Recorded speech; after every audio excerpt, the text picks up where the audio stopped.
Bienvenidos a esta serie, La Dulce Crónica, en la que vamos a hablar del alfeñique y todo lo que tiene que ver con este maravilloso dulce que nos identifica y que en la celebración del Día de Muertos nos hace recordar esa visita recíproca de los muertos cuyas almas llegan a ver las ofrendas que se han montado en su honor y también la visita que los vivos hacen a los panteones para hacer sus velaciones. Así es que vamos a dedicar las próximas mini crónicas dulces como la muerte, porque el que sabe morir hasta la muerte le sabe dulce.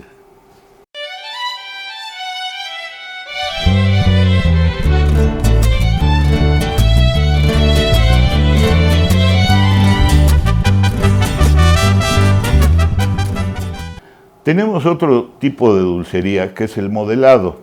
Ese consiste en hacer pastas generalmente de pepita de calabaza.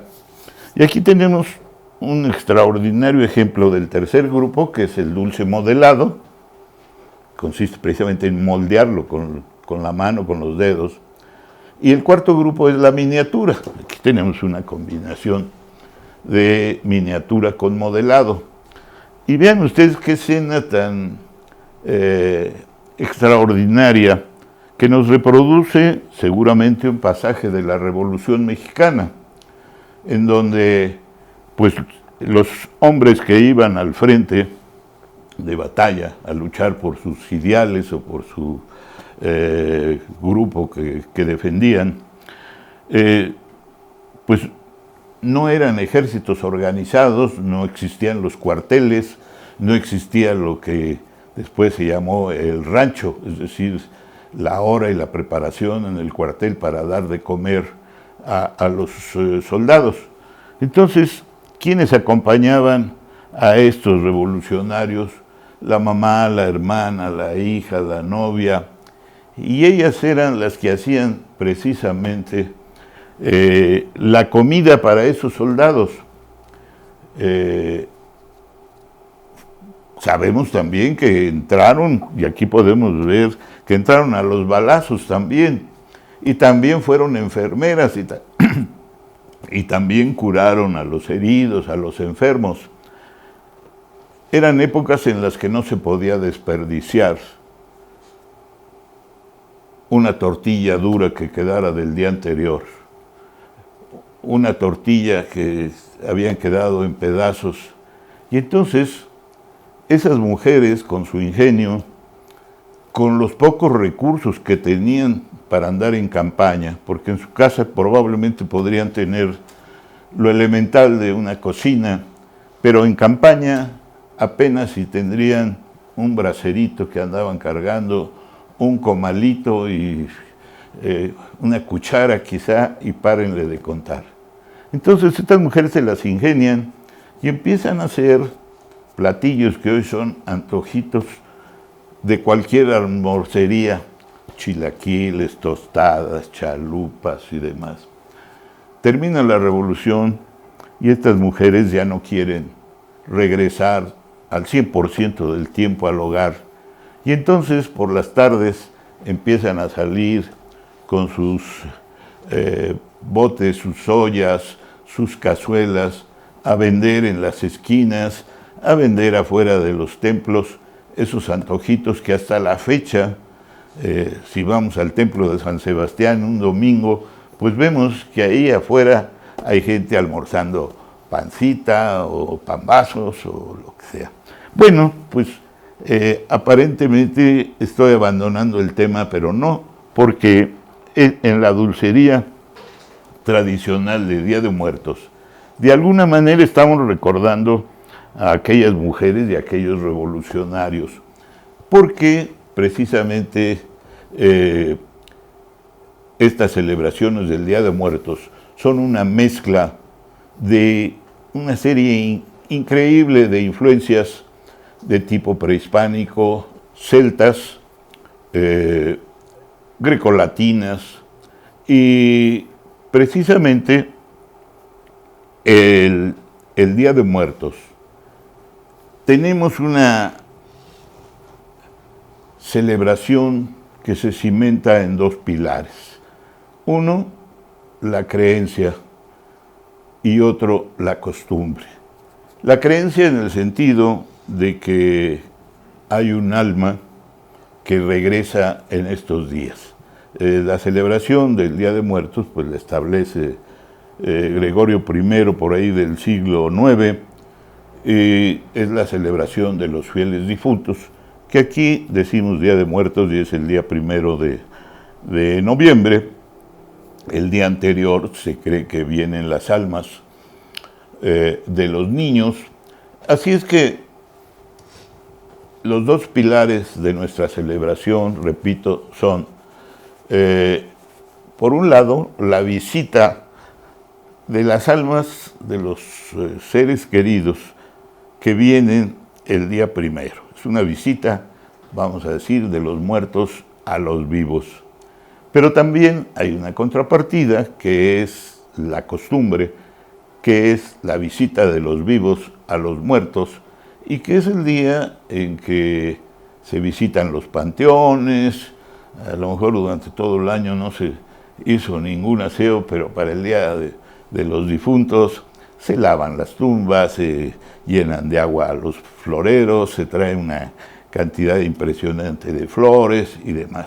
Así es que el Día de Muertos en el Valle de Toluca reviste una gran importancia, y en las 24 delegaciones antiguas de Toluca se siguen haciendo unos mercados impresionantes en donde se vende una gran cantidad de flores, una gran cantidad de frutas, artesanía como son los sahumerios para poner el copal, candelabros para las velas, recipientes para las veladoras, pero también todos aquellos insumos que sirven para preparar la comida que gustaba a los difuntos que se supone van a visitar a la familia.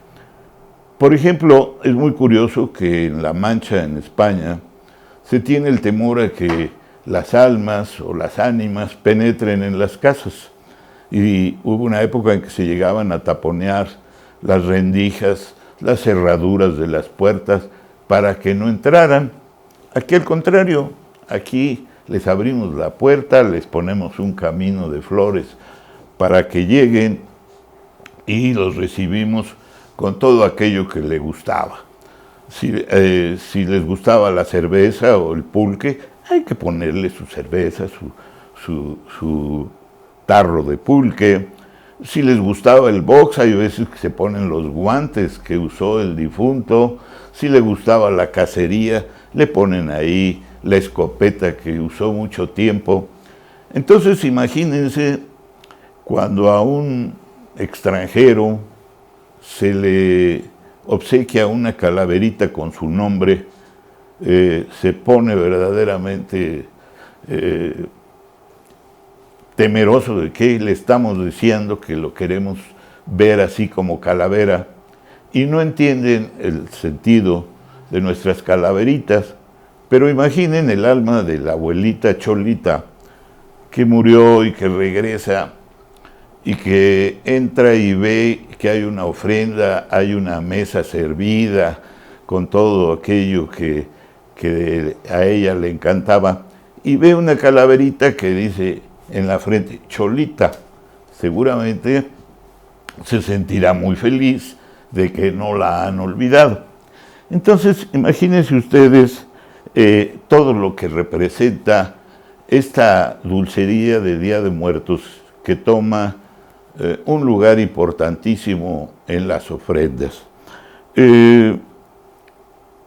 Actualmente estamos viviendo un momento muy difícil, y una cosa que podemos hacer es, ya que no podremos visitar los panteones para las visitas, pues una cosa que podemos hacer sería montar nuestras ofrendas en nuestras casas, seamos creyentes de esto o no, pero también es una forma de apoyar a los artesanos que han sido los fieles guardianes de una tradición que lleva siglos y que han trabajado intensamente y que pueden tener serias pérdidas porque probablemente no tengan la venta que en años normales registra. Entonces, podemos contribuir a perpetuar estas tradiciones, estas costumbres, podemos apoyar a los artesanos y en la medida en que se puedan hacer visitas, recorridos y demás, guardando las precauciones, cuidando y respetando las recomendaciones que se nos hacen, podemos tener este año unas celebraciones de Día de Muertos con el protagonista principal de las ofrendas, que es el alfeñique. Como era un dulce morisco, no entró a los conventos, entonces se refugió en los talleres familiares. Y una forma de cristianizarlo fue de la misma manera que se hizo con el mazapán, que era de origen judío. El mazapán recurrió a símbolos del cristianismo primitivo, como el pez, y el alfeñique hizo lo mismo adoptando el borreguito, que es, por supuesto, el cordero pascual. Así es que esa es la razón también de que la principal figura que hay del alfeñique es el borreguito, aunque a veces nuestros artesanos le ponen unos cuernos que más bien parecen venados, pero la idea es que son borreguitos. Vamos a seguir hablando en otras cápsulas de esta historia maravillosa que es el alfeñique, y poco a poco vamos a ir aterrizándolo en el caso de Toluca, cómo llegó, cómo se difundió y por qué hasta la fecha ha subsistido. Muchas gracias. ¿Un vaso de agua? ¿Mandé?